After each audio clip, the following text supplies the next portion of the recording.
What's up, gifted family? Welcome to another episode of the show that is the GP YouTube. Just a reminder that if you support what we do here, make sure to go over to giftedperformance.com and sign up for our automated coaching service. For only $1 a day, you'll get access to 15 highly customized training programs, a macronutrient calculator, our meal planning feature that lets you build and save meals based on your macros, as well as access to our private Facebook group. All subscriptions help us in continuing to put out great content to get you to your fitness goals. Thanks for stopping by, and without any further delay, let's get into today's video. Enjoy.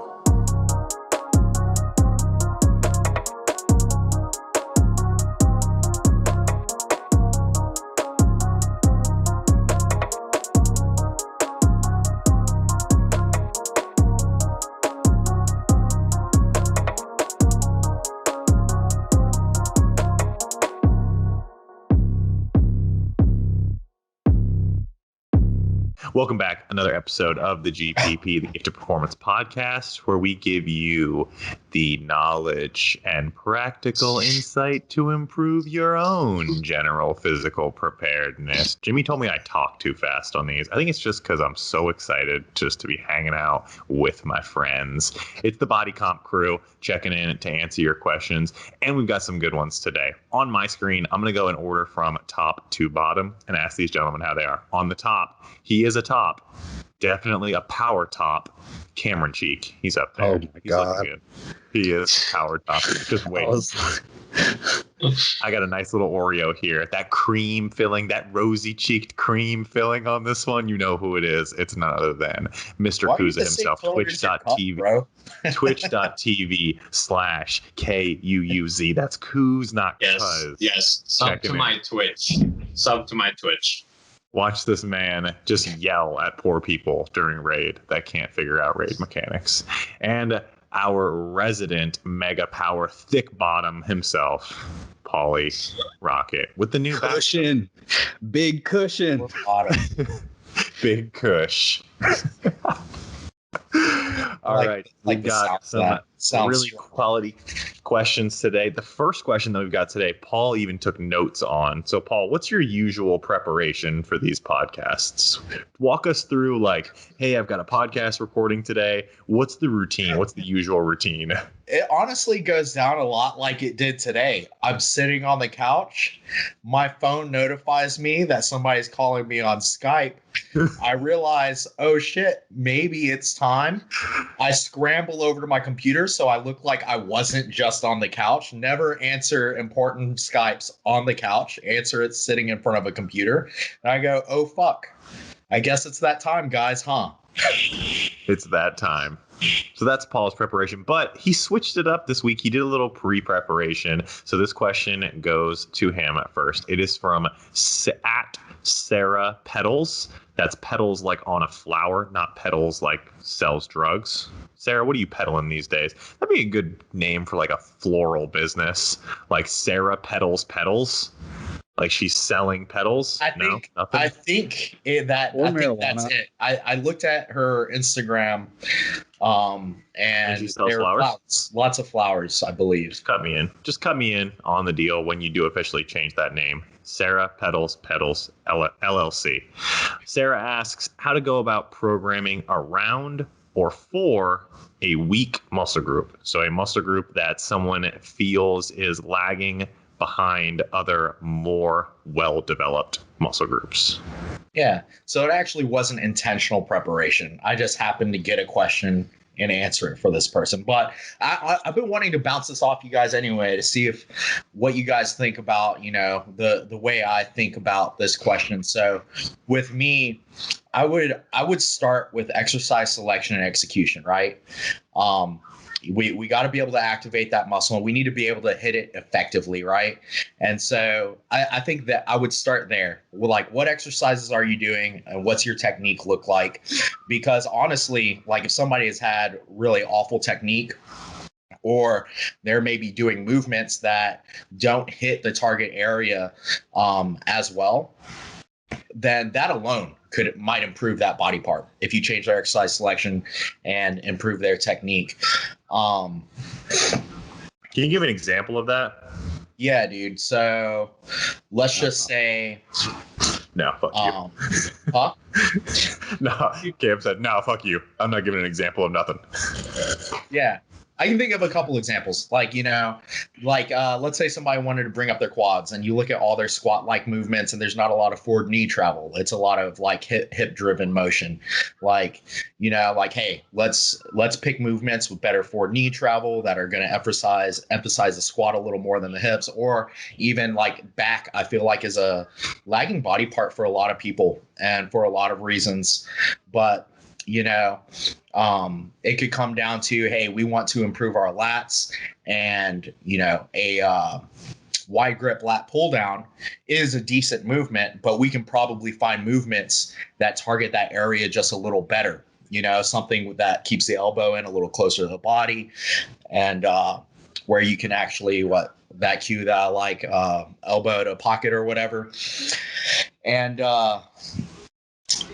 I was going to go somewhere. Or like even from the aspect of, you watch a lot of people do their lat pull downs and they jerk back and it turns into almost like a row type movement, a high row.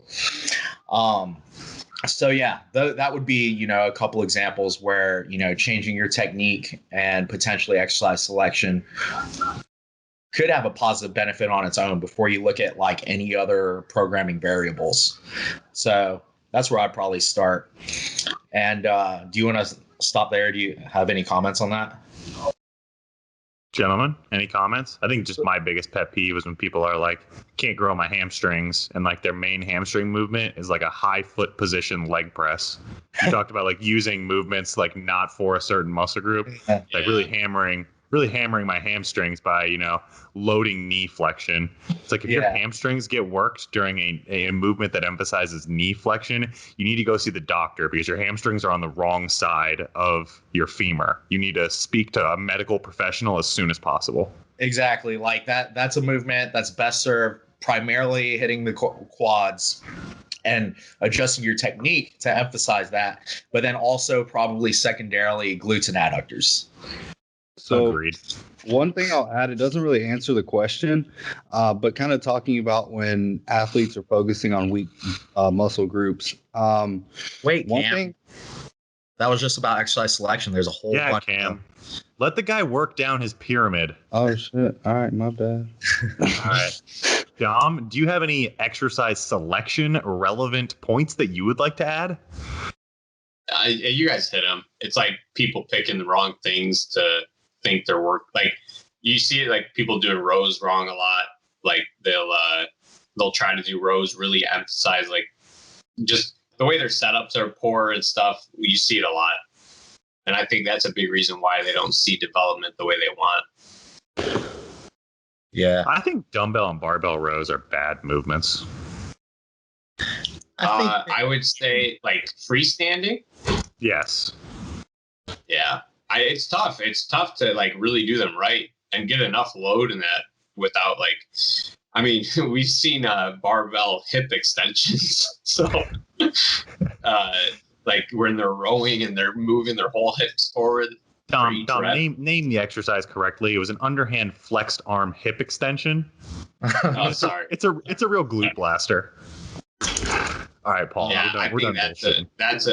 That's a tough movement for a lot of people. I feel like a pendlay row is probably the best instead of a barbell row. Like, man, people just destroy pendlay rows too. It's like I've just switched over mostly to like you can do a seated row, and I want to see your back angle not change, 60 degrees through the movement.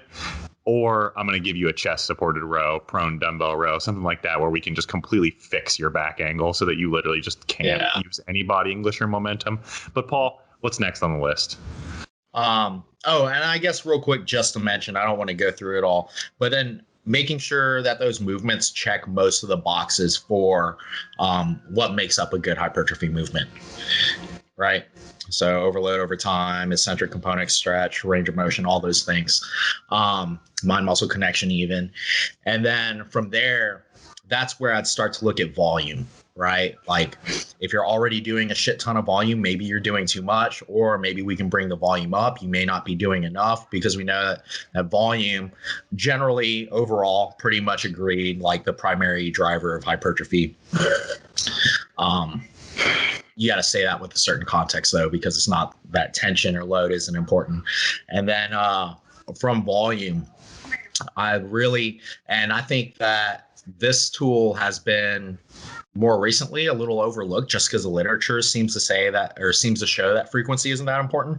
But I really like frequency for bringing up weak body parts, largely anecdotal, but then again, it can be tied to volume, which we know that frequency can be used to increase volumes further, or to, what is it?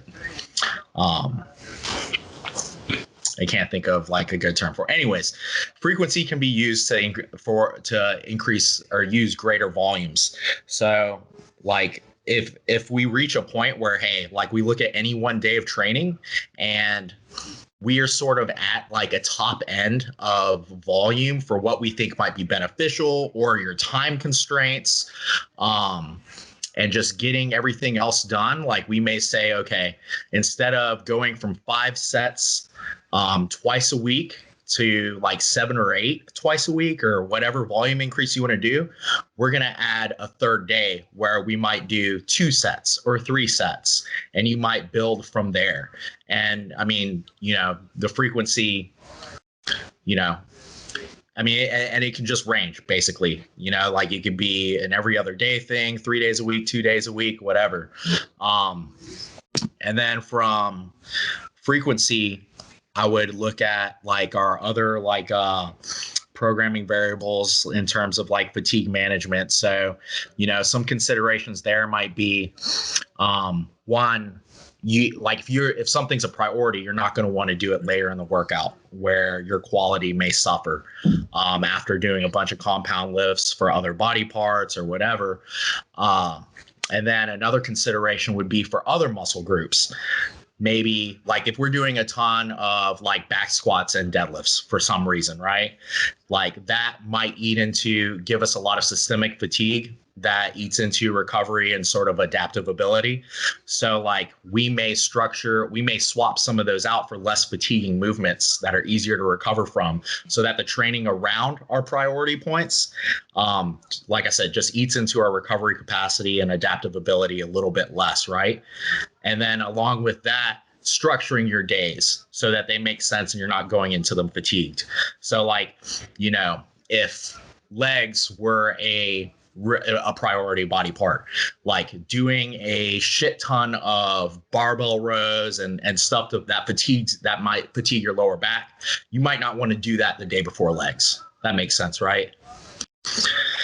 And I'm sure I'll think of other stuff, but yeah, with the programming stuff, a lot of it comes down to exercise order and just looking at your training week and trying to make sure you're setting yourself up for having the best training session possible for that weak body part.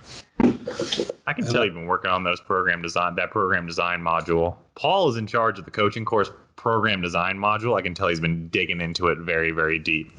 And one thing I'll add to what I was about to say earlier, a big misconception and I guess incorrect approach to things when you're trying to bring up weak muscle groups is focusing on one or more than one body part at a time and not spending enough time on that body part. A lot of the times you'll see people saying, oh, right now I'm really focusing on bringing up my back and, my delts. And in reality, your total volume that you're doing for your entire body, you only can give so much and specialize in one area. Being able to do it properly without or I guess what I'm trying to say is you only can give enough volume to specialize in one body part without things going backsliding if you end up giving too much volume to more than one. No, that's huge. So, that goes right back to like that fatigue management point and like, saving resources for recovery and adaptation is that like, I think in some cases it could be fine to try and improve like 2 different body parts, like a big one and a small one or something that, you say back and rear delts, things that are synergistic muscle groups anyways, but like I said, it comes back to that fatigue management. And if you're really trying to bring something up, especially as a more advanced individual, volume for other things probably should come down some. Yeah. And I see a lot of people not spending enough time focusing on one body part. And I think it just comes down to people getting bored and needing to change things up, or, the excitement of, oh, I'm going to work on this now. When in reality, true specialization of something, if you visually want to make a change to your physique, it may take a year and a half of really specializing on one body part to make it visually look different. Dude, 100%. I remember I had a client not that long ago who was like, hey, this 4-week block, can we focus on back? And maybe the next one we'll do bicep, and the next one we'll do arms all together, and then the next one delts. And I'm like, let's try focusing on one thing for 6 months. Let's have realistic expectations for our timeline here. Yeah. Dom, you had something to add. Dom, get in there.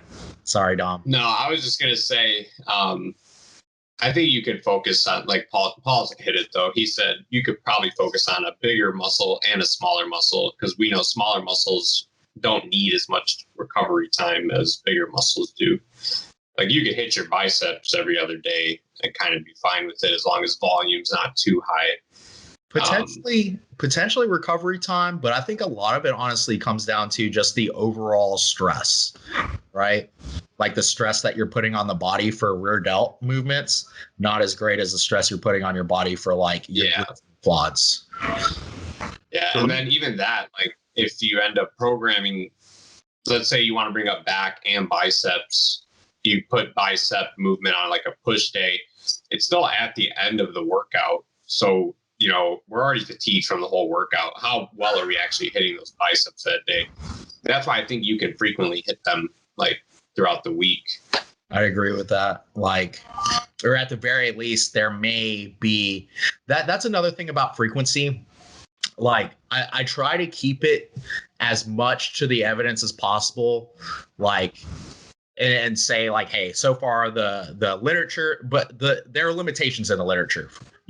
So far the literature shows that frequency isn't that much more beneficial once you account for volume. But I think that one, personal anecdote, and then two, there may be something there regarding hitting a muscle while it's more fresh, right? Like you can increase your volume load over the week. You can get more heavier, harder sets throughout a week if you increase frequency, which may or may not be beneficial. If you were to not change the total volume, so let's say, you decided that you were going to do 12 sets per bicep or for biceps per week. So you were doing just 12 sets and you split that up. I could do 6 sets 2 times a week, or I could do 4 sets 3 times a week, or I could even take that further and go 3 sets 4 times a week. Do you think that there's going to be a difference between those distributions in terms of long-term outcomes? So you're saying between twice a week, so 6 sets twice a week. What is that? 4 sets? 4 sets 3 times a week, 3 sets 4 times a week. The volume is set. You're just splitting up the frequency more and more. I think the higher you split the frequency, probably the less of a difference you'll see. Like you may see somewhat of a difference, and these differences could be very small and only matter to like an elite individual trying to squeeze everything out, right? But like these small differences, like from 2 to 3, maybe, from 3 to 4, maybe a little less. From 3 to 4, or from 2 to 3, maybe a little less. From 3 to 4, probably completely negligible. At some point though, probably you'd be doing yourself a disservice. Like if you were like, hey, let's try and do this 6 days a week. Yep. Like probably at some point you're better off doing more than just 1 or 2 sets every single day. I think it depends on body part too. I think if I'm characterizing your argument correctly, the power and frequency really lies in your ability to do more volume over the course of a week.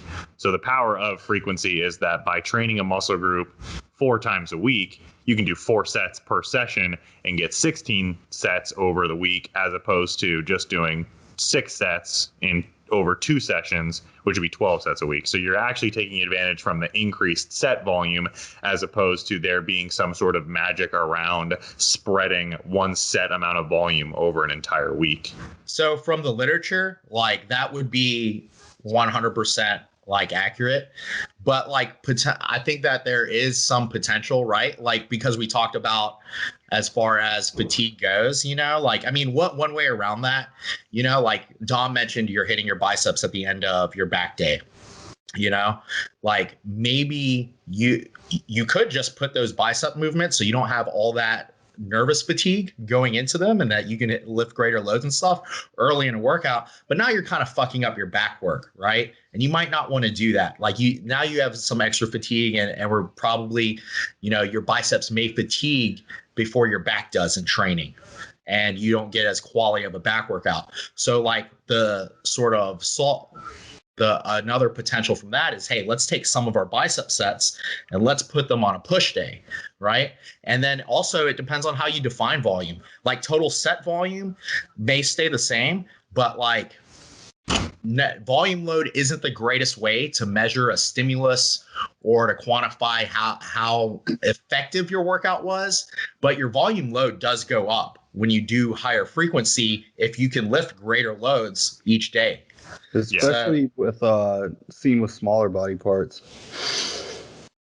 Yeah, I think smaller body parts is a consideration, but also consideration is I don't know that Dom said this. I don't know that smaller muscles by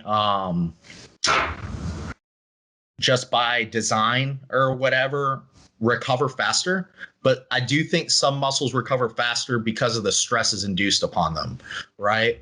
Like a middle delt doesn't get a whole lot of stretch, probably doesn't receive a ton of damage from training, versus like if you stretch your chest as much as you can on a pec deck, or you do a really deep dumbbell press, probably induces a little more damage to the pec and impacts how frequently that you can hit it. And so a little more care might need to go into the volume if you do decide to hit it more frequently. Shoulders are delts are definitely a good example of that, because I mean, I went 10 years in my bodybuilding career without really ever my delts getting sore. The only time that my delts are sore was switching over to doing CrossFit, where I do, 150 push presses, 100 handstand push-ups, all this handstand walking in a single workout. The amount of volume that it takes to make my delts sore is just obscene, because it's really hard to put it in that stretched position. But without taking too long on this question, let me ask more of like a zoomed out question here. So a weak muscle group as a whole usually starts smaller and responds slower, right? Like we look at someone like Tom Platz. He always talked about how his legs were his strong point. He talks about how his legs were big when he started, and they responded extremely well from training, whereas his arms started very small and responded very slowly to training. Do you think that, and this kind of goes to what you said about giving it time, do you think that weak muscle groups just require a significantly greater amount of time because they start small and because they respond so slowly to training? I think that since you said and they respond slowly to training, I don't know if the starting point necessarily matters so much, but I do think that's true in some cases. Like I'm that way. Like before I ever lifted anything, my dad's friends would be like, dude, you have legs like a linebacker, and they're pretty big to this point. And honestly, when I look at my training career for my legs, I put the lowest amount of effort than I put into anything else in my body. And so, and they respond pretty well. And I still do really low volumes for my legs compared to probably what most people do. But then everything else on my body started really fucking small, so, but I think starting point plays an important role in it, because if we look at like women, so like if we look at women's starting point when they first train, they start with much stronger, much larger legs if we compare them to men, and much smaller and much weaker upper bodies. And when exposing them to training, from my anecdotal experience, you give a woman one leg day a week, their legs respond very, very well, but they might need 3-4 upper body days just to catch their upper body up to to where their lower body is in terms of building out that proportion. Part of that could be psychological too, like, getting under a leg press for the first time and realizing you're decently strong at it. You can give higher efforts without feeling like you hate yourself versus like holding some really light dumbbells for the first time and pressing, feeling like you suck, not wanting to do it much, like, kind of giving up on sets a little earlier because it sucks. Wow, Paul, you're just painting such a good picture of women here. No, I mean, Paul, confirmed woman hater, Paul. Dom has raised his hand. Yes, Dom, would you like to call on Mr. Kuza? Let me put my hand down. I hope that shows up on the recording. I hope there's just like a big hand over your face. I think too, having frequency increase throughout the week, I think it helps people develop a better mind to muscle too. Like they actually get to go through the movement a couple times a week, or not even the movement, but like a movement for their back, for example.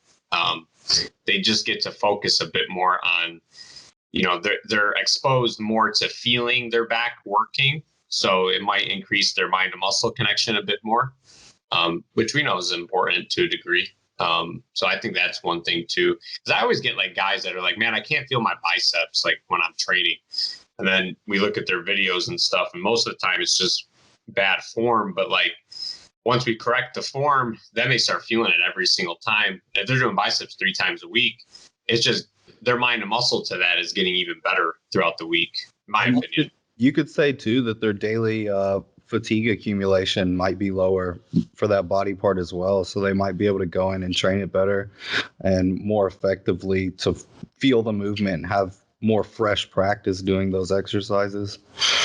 Yeah, that goes back to the sort of increased volume tonnage, and then you actually just hit what I was going to say with one of your words, skill development, which is probably a little more important towards like athletics, but there's still something there for bodybuilders, like if we can get you better at doing your squat like movement or whatever faster, then, indirectly that may transfer over time.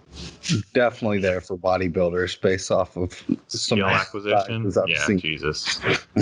What's your least favorite kind of curl to see at the gym? Like people do incorrectly. I think my least favorite is the one where the person like curls it up halfway and then they do one of these. They like pull it behind them. They're like the hold.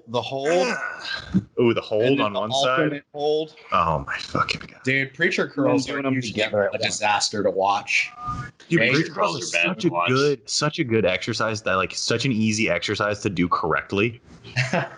And they just absolutely blast your some asshole has like 225s on each side and they're doing like a quarter. Some guy asked me to spot him once, man, and his elbows were wrapped up with like not even like lifting wrap, but like injury wrap.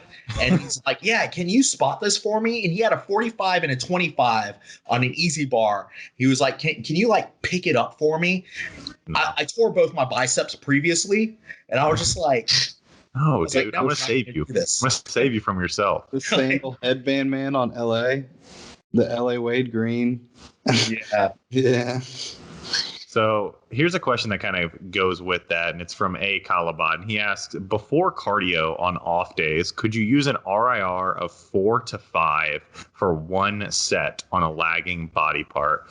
So let's say, before cardio on an off day, you think that quads are your weak point, so you load up the leg press, do one set to a 5 RIR. Is that going to be an effective strategy for bringing up a lagging body part? It's increasing the frequency. It's increasing. My first thing is increasing the frequency. It's increasing the volume per week. It's checking some boxes, Paul. Honestly, though, here, do you want to start, Cam? I just want to ask why it has to be before cardio. Oh, I think he was just saying like I'm there anyway. He was just saying like on an off day, like if I'm doing cardio or just having an off day. He asked me this question, and I was. I don't know. One set, I guess, yeah, it does increase frequency, but I'd rather take the rest than just have one set. I think the question is does this reach like a minimum effective threshold of stress/tension to induce adaptation within that day? And if it's a rest day or an off day from training that body part, do you value that stimulation, that extra fatigue on the muscle as opposed to just recovering for your next big overloading session? Well, Wow. well, I don't know that for RIR, whether or not it'd be a great idea, 5 or greater though, for this one specific purpose. Like we know that, or it's been shown, right, that light work can actually enhance recovery. Right? Now, when you say light, do you mean light in absolute load? Do you mean, when you say light, do you mean light in absolute loads? Do you mean light in relative intensity? Define what you mean by light. Relative intensity, probably. So like a 5 RIR, 6 RIR, something greater, like yeah, probably. Okay. But like, if that was your purpose, now I wouldn't like tell somebody to do this, and I might not. If this increase volume a significant amount, somebody might actually get a benefit from it, especially if they were newer, you know, like especially if somebody was, because we know that you can take a beginner, right, and they can do one set and get a big benefit from it. Yeah. You know, so like if somebody was untrained enough, potentially like this could improve their lagging body part. So when you say that it's been shown that, you know, light work facilitates recovery. Usually it's like cardio. Like compared to like, what? Huh? So like when it comes to recovery, does cardio or does a light set of leg press improve recovery when compared to doing nothing? I believe so. Yeah. I know that's a huge argument for deloads. And when we talk about recovery, what specific physiological systems are we recovering? Nervous system. I think we're just talking about tissue. The ability to perform again, match performance. Yeah. So I'm of the legs always feel better. Sorry, go ahead. And also what Dom said, adding additional volume. Nope, Paul, you're done. Adding additional volume is not going to, or adding additional work, adding additional to the stress, whether it be low stress, high stress, somewhere in between, isn't going to assist with recovery. Hey, you got really sore from leg press. The best way to recover from that leg press is to do more leg press. That is not an opinion or a statement that I can get behind. I would think that full rest and recovery are going to be. Well, I mean, so I prefer full rest and recovery for myself, but that is the argument for deloads. And Dom, I think, was about to say this or in the middle of saying it or whatever, that can reduce Dom significantly. Like doing some activity improves DOMs faster than doing nothing. That's fine because DOMS is a subjective measure.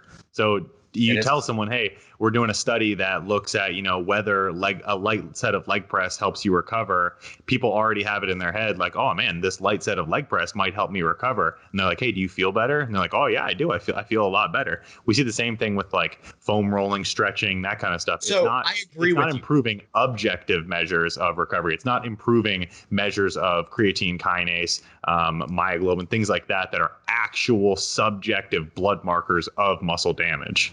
So I agree with you 100%. I hate looking at studies and DOMs. I criticize the fuck out of them. I'm like, dude, how do we even fucking know that this person knows what the fuck they're telling this fucking, you know what I mean? It's survey data. Survey data's fucking dick. But I'm sure, I know at least and I'm sure most of us have had anecdotal circumstances where we've had heavy DOMs, we've decided to go train, and we're like, hey, this got better faster than, you know, months ago when I had DOMs doing something else or a different time in my life where I did nothing. Listen, man, this is purely an empirical podcast. We are empiricists here. We only go by what the data says. We're evidence limited. If the evidence doesn't say we take no rational considerations into our arguments. There can be no anecdote. There is only data. Anything outside of the data is a lie. So when I look at like All right, so let's take your definition of recovery as the ability to perform at a baseline level. What goes into, and this is just a genuine question, not a loaded question where I'm going to be like, haha, you're wrong, because I have the actual answer. What goes into like performing again at baseline? I would say like muscle damage, probably acute factors into that. Some sort of peripheral nervous system fatigue. What else? Replenishment. Substrate replenishment. Probably ions too. So probably a bunch of shit I don't know about, but I would probably go back to muscle damage, substrate replenishment, so intramuscular glycogen, triglycerides, whatever else is used up, whether that be ions, replacing things like intramuscular stores of things that contribute to the ATP, so creatine, phosphates, all that. Take creatine. Things that we can measure, though, right? Things that we can objectively, we can take a muscle biopsy, we can take a blood sample. We can also measure recovery in terms, because there probably is a psychological aspect. No, fuck and that. then you're like, fuck that. And what's it called? Some subjective measures. So soreness, although soreness may not limit performance, we know that there often is sort of a relationship or correlation there. Yeah, soreness reduce performance. So soreness, byproduct of muscle damage, what's actually causing that drop off in performance. I think that's probably how I would go down that. Because sometimes you can have a lot of damage potentially and maybe not have a lot of soreness, right? So like really, like even the damage, like the soreness may be related to some other immune response. Yeah, inflammatory. And your damage could be largely healed, but you still have DOMS, right? Yeah. But I guess that Dom, you're getting a lot of shout outs on this one. On its own too. I know. Go ahead. When people talk about DOMs, do you think they're talking about you and all of the other DOMs in the world? Yes. Okay. All right, It's only about me. At a Calabat, I know we didn't give you much of a great answer. It ended up just kind of like being like me and Paul yelling at each other and Cam checking his phone. But can one extra set help? Maybe. I'm gonna be in the probably not category. Paul's gonna be in the go for it category. Probably not. Paul's but maybe in the some sure. circumstances.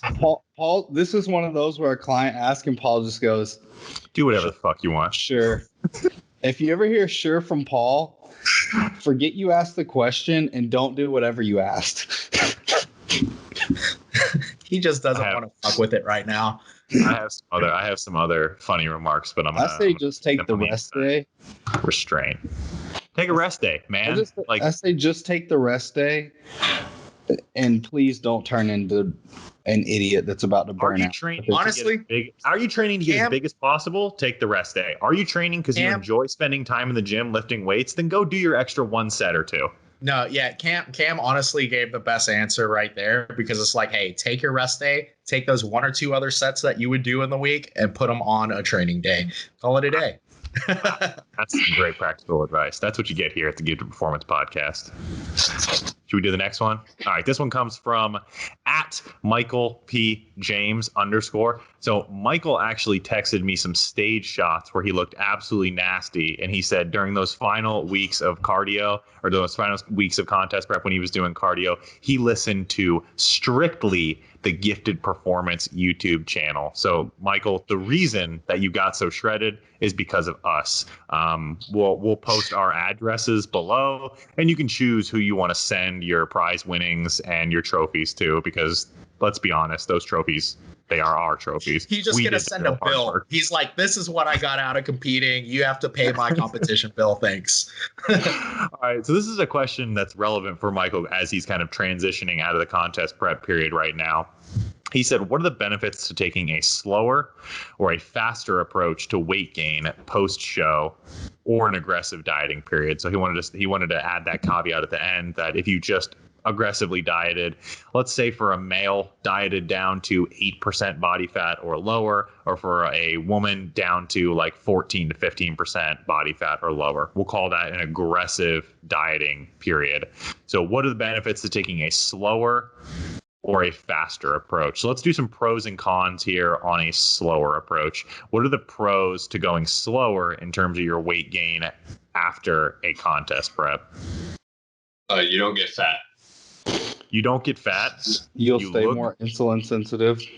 Yeah, your insulin sensitivity, the precious P ratio will stay a little bit higher. How relevant is that? I think some recent data is starting to point out that might not be as relevant as we once thought. You look good for longer if you've got photo shoots. Let's say you're someone like Camp's client, Joe. Remind me to come back to the insulin sensitivity thing later, but go on. We shall. But let's say you're someone like Cam's client, Joe.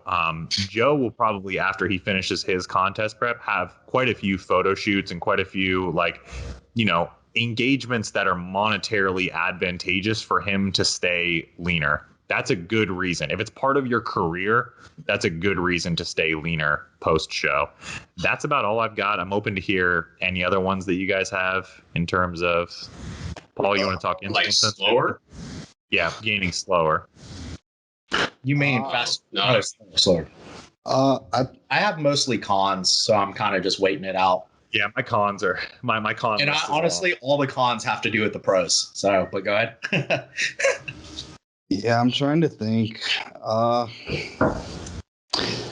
Like, you might get laid more often, but honestly, like, there's no guarantee that like the systems involved in getting laid other will than just work. psychological. Other than just psychological for the person, that's probably the only thing I could think of being slower, because people have issues with getting soft pretty quick after a show. So you're feeding their disorder.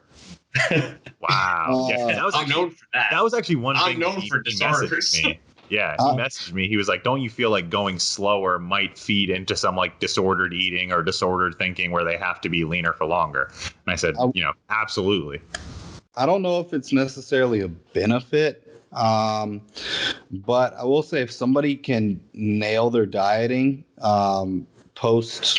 nail their nutrition post diet, I feel like the opportunity to adapt to food increases and food changes, you might be able to work yourself up to a higher food intake at a leaner body weight. Again, I don't know if that's necessarily going to be beneficial, but yeah, I'm more for a faster approach, especially if it's a long diet. Paul, you're smart. What's your current stand on like fat cell hyperplasia after a contest prep? So for someone who dieted down very lean and then gained fat very rapidly, you'll hear some people talk about the potential for that fat cell hyperplasia, where fat cells not only grow, but they also split and increase in number. Yeah. I mean, I have heard that. I believe I've seen that claimed as a theory or potential in literature. I don't know how meaningful that is in real life, or actually how much it happens in real life and how meaningful that is for the future. Like Cam and I have both been incredibly fat. I still stay softer than Cam does, but like Cam was fucking fat. You were fat as shit. But I mean, how much other than maybe some looser skin? I mean, you don't have trouble staying leaner now. I don't know how, but yeah, I think it just comes with time. Yeah, there are a lot. Dom, were you a fat kid? No, I was just a little soccer. You were? Yeah, and then I lost it like beginning of high school. Yeah, I think I'm the only naturally like rail thin, skinny boy here. I think you are. So one thing I did want to address with those pros is that they're also cons, right? So staying leaner longer, you'll find that the vast majority of the population can't stick to it, and they actually don't stay leaner longer. They do a bunch of cheating and binge eating, and they just end up fatter than if they would have done a faster reverse dieting approach. But some people can stick with it. And then when it comes to insulin sensitivity, first thing I want to mention is that is one aspect of muscle gain, right?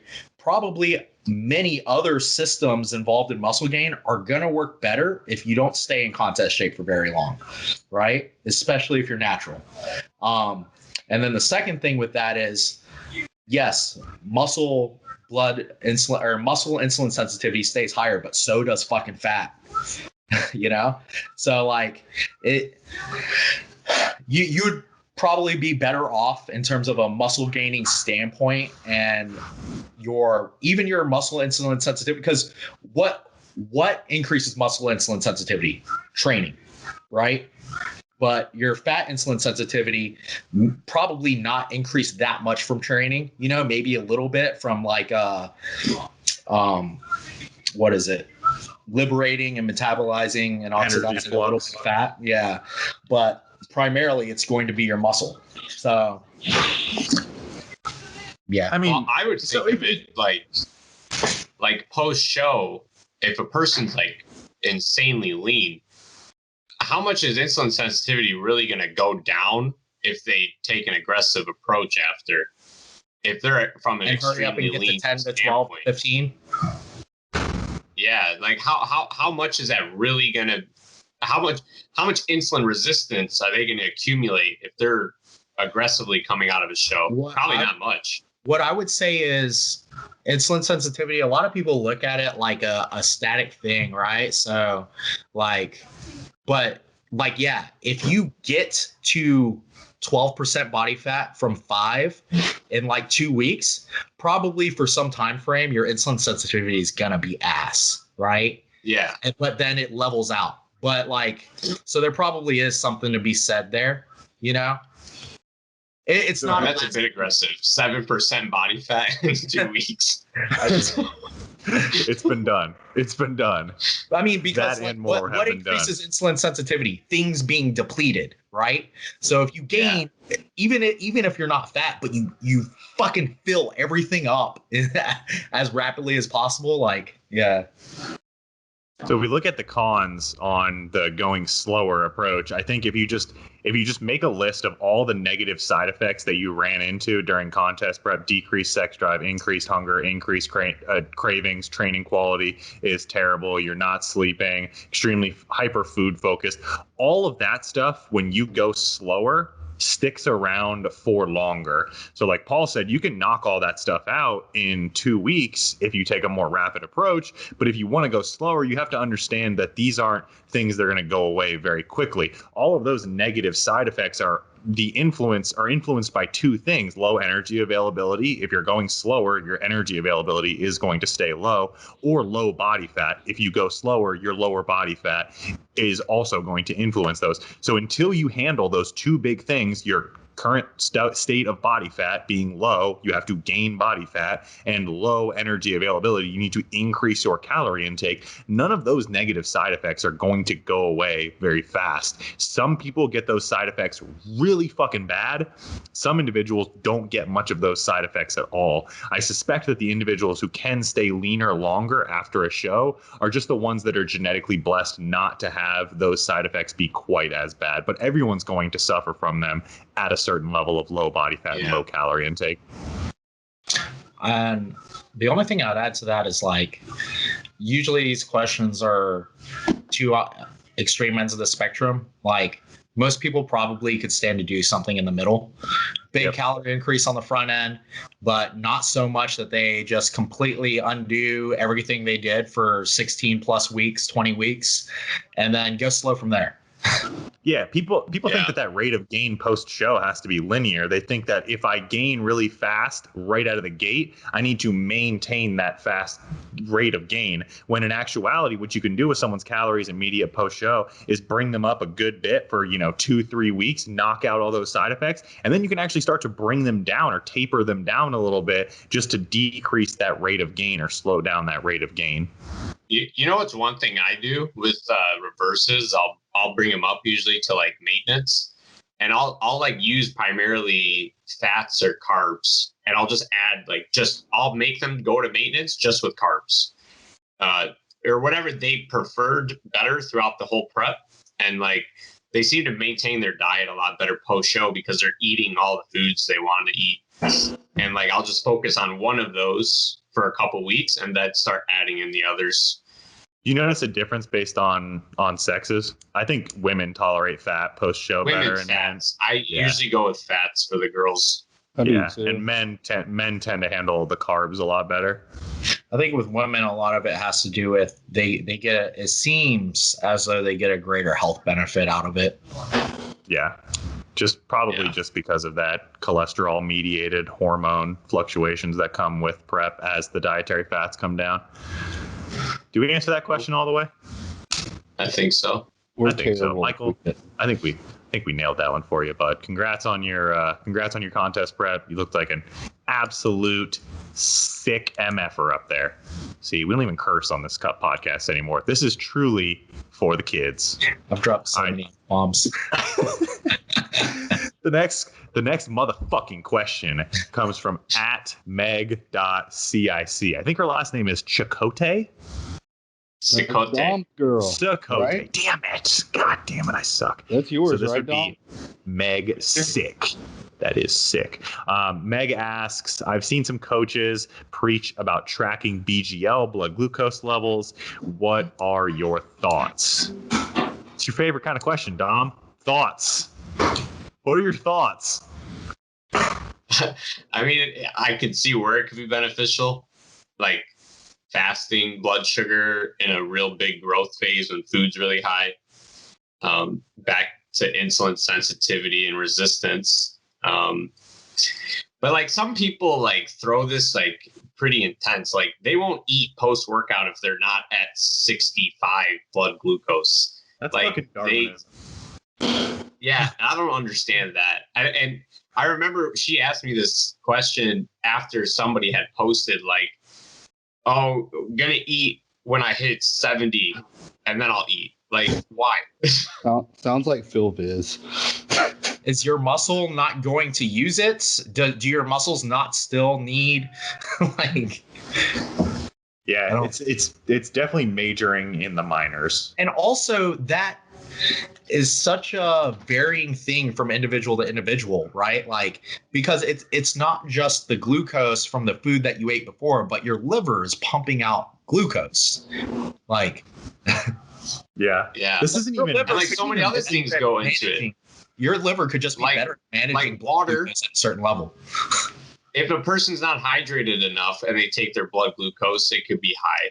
If they don't have enough sodium in the meal before or right before they take it, it could be high. There's so many different things. Like okay, you could wake up. You could wake up and your liver dumps a bunch of blood glucose when you wake up. Right? For some people, it's called dawn phenomenon. And then you'll test like a 130 and you'll be like, oh my God, I'm pre-diabetic. And then if all you needed to do was just drink a glass of water, wait like 20 minutes, and you'd probably be at a normal fasting blood glucose.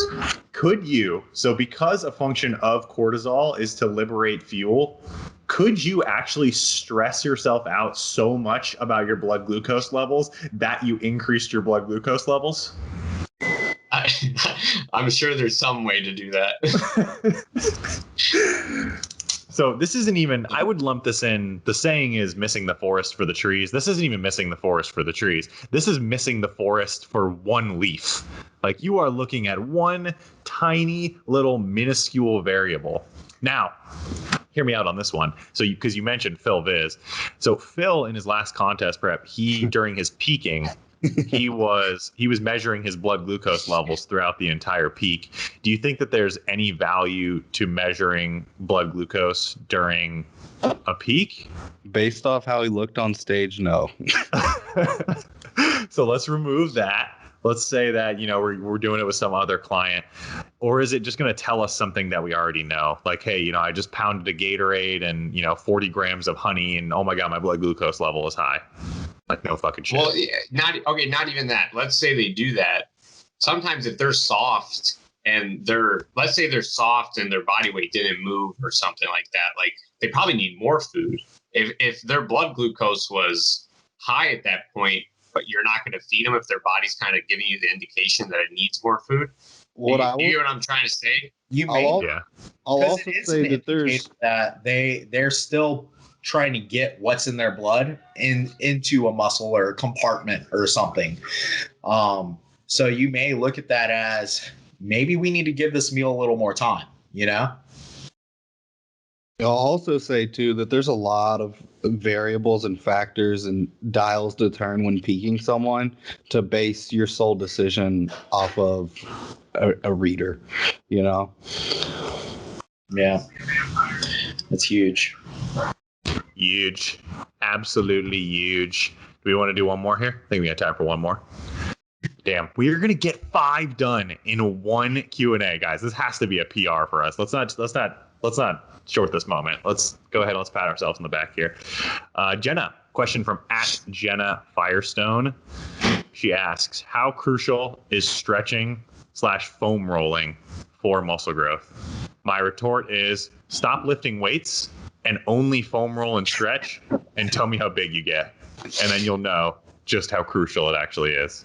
And now I'm going to pass it over to my friends here to give you a less sarcastic asshole answer. I talk only if you hook yourself up to an E-stim machine while you. Oh god, it's for the last fucking time. It's not a goddamn E-stim. Oh man, we're about to lose a client. Yep. Hey, Lenny, cut that. 54. Paul, I actually want to ask you a question on this. DC style stretching was a huge thing for a while. How beneficial do you think that is? I'm not gonna say that there's no effect, but it was based off of really shitty literature. It was based off of literature where they hung weights off of like bird wings. Yep. And like extremely something that in order to reproduce that effect in humans, we wouldn't be able to test it because it's unethical and extremely painful and excruciating. Yeah. And so in a bird that produced hyperplasia, is that I'm not saying it doesn't do anything, because we do know that like we can take like a little muscle cell, for instance, and induce tension by stretching it, and it hypertrophies. We know that if we put somebody in a cast in a stretch position, that some hypertrophy happens, although it's not cross-sectional area, it's in length. So whether that length hypertrophy is beneficial for a bodybuilder, I'm not sure. So like maybe there's an effect. It's probably a small effect. It's probably I wouldn't think that it's what is DC style stretch? Is that so that's like where you do one of the big like myo rep sets or rest pause sets and then you stretch immediately after, right?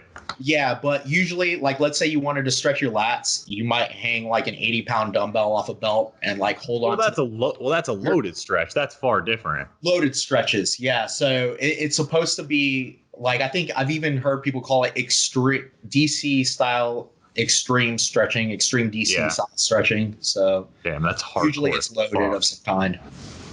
Yeah. So I think that there's a big difference between bend over and touch your toes stretching, standard static stretching, and like a loaded eccentric. Because correct me if I'm wrong, but man, I don't know. Because it wouldn't actually be a loaded eccentric because you're not actually going through the lengthening portion of it. It would just be a loaded isometric as opposed to a loaded eccentric, right? Yeah. It'd be like a loaded isometric in the lengthened form. Yeah. I'm not sure because the tension stimulus that's felt by the muscle that sets off hypertrophy requires that full eccentric stretching. Well, we do know that stretching alone can cause hypertrophy, but that hypertrophy seems to primarily be longitudinal. You know what I mean? Yeah. And that's also how we do like it when we study cell hypertrophy, we literally stretch it to induce tension. Yeah. Damn, that's some cool shit. All right, let's go with foam rolling here. So foam rolling for muscle growth. Dom, you bring the foam roller to the gym every day. Is that the key to your gains? You just roll those glutes and they just explode? Most people foam roll wrong. Wait, you just see them like swinging on the floor. Like a little seesaw for 30 minutes before I train. So what do we think what do we think the benefit of foam rolling in a hypertrophy context might be? Foam rolling in and of itself is not hypertrophic, but how could I use a foam roller or some of these mobility focused modalities to improve my hypertrophic outcomes? I'm sure you can improve your range of motion if something's tight and needs some relief. When you don't, Or you can put it behind your back on a hack squat and change your hack squat up. that's pretty much it. Just when you don't have the requisite mobility to do whatever task. Yeah, full range of motion on a task. And that neurophysiological response that you get where the brain is interacting with that muscle from that pressure response is a very short-lived or a very transient phenomenon. So the best way to get the most out of that foam roller, lacrosse ball, whatever the kind of modality they're using here, is to do it and then immediately get up and perform the movement through a full pain-free range of motion. If you have that full range of motion, good, you're done foam rolling for the day. If you're still missing, a couple degrees of range of motion, hop down, roll where you might feel tight, and then do it again until you've kind of fully opened up that range of motion. I agree. I agree. Okay, well, I disagree. Whatever the outcome you want is, just beat it into submission. So when I was interning at UCF, they used to foam roll with like 1-inch PVC, like thick PVC, and they would like push each other down into it. And I didn't know any better. And I was just like, these guys are hardcore. I tried it when no one was looking once, and I like almost cried a little bit. Like a couple tears came out. I was like, I'm not built for this. The IT band. I got to release my IT band. Dude, why, man? Keep your leg held together. You don't want to do that. Also, like, I'm pretty sure to like stretch it a little bit requires thousands of pounds of force. Thousands, yeah. It was like I think it was Gregory Knuckles, old Grigor Nipples. He looked at some research that was like deforming the plantar fascia of the feet, and it required it's like 4,000, 5,000 pounds or some shit. Yeah, it's like 800 newtons. I don't even know what that is. 800 Isaac Newtons standing. I don't know how heavy Isaac Newton was. He was probably a pretty big dude. He, found out about gravity and whatnot. He probably took advantage of that. A lot of eccentric loading that he was using. So he was probably pretty jacked, standing on your foot. Enough to basically break your foot, just to deform the fascia by, 10%. Got to release the fascia. Release it. I love that. Love that explanation. But that's not to say rolling those areas doesn't give some effect. It's just, I think a lot of people assume things that may not be true. Like, oh, we're stretching the fascia. No, like you're probably getting some neuromuscular relaxation in some other muscle or in that area, and you have increased range of motion, less pain, whatever it may be. Like, yeah, your body, you're providing tension to an area. The brain is sensing that tension. It's saying, hey, relax that area a little bit. You stand up, you go through that range of motion, everything is blah, blah, blah. This is too much talking about foam rolling. It ain't that big of a deal, Jenna. If you're tight, roll it out, get up, move around, stretch if you want to. Make sure you emphasize the eccentrics. Don't be afraid to throw some pauses in your training as well. All of that will help your range of motion more than being that guy who's in the corner of the gym foam rolling for 30 minutes doing the foam roll dance that Dom was doing earlier. I liked that. It's actually funny. Now that you say that, like people will be like, how do I increase like hamstring mobility? I'm like, do stiff leg deadlifts, and over time, try and do them better. Yeah. Like try to do them deeper. Like I have a client that I think he has like rebar instead of hamstrings. He was born without a semitendinosis. He just has like steel rods back there. So what I have him do is I just have him do like loaded Jefferson curls with like a 30-second hold at the bottom of each rep. Man, that's really lighten up my hamstrings. Yeah, so I can get further down on each rep. Yeah, that's what we're going for here, buddy. So shout out to old Jimmy, not Mrs. Jimmy. This is Mr. Jimmy. It's very confusing to me when we got both of those Jimmys going. I think that is it for the day, guys. Are you guys pooped? I'm actually feeling really good, man. I'm awake now. I'm good. All right, next question. I'm just chilling. All right, guys. Thanks for asking your questions. Before we started recording, we compiled all the questions that we have, and we have approximately a metric fuck ton. There are quite a few that we still have left to answer, but we will continue to knock those out on a weekly basis for you. If you did not see yours answered, it will be coming soon. We do not miss a question. I'm unless it's just a horrible question. So if you didn't see your question answered, maybe work on those question asking skills. We will catch you on the next one. As always, like, comment, subscribe. Make sure the algorithm loves us so that we can get ad rich and buy an island in Sri Lanka to live on. We'll catch you on the next one. As always, stay gifted. Oh, Hey, baby boo. bye.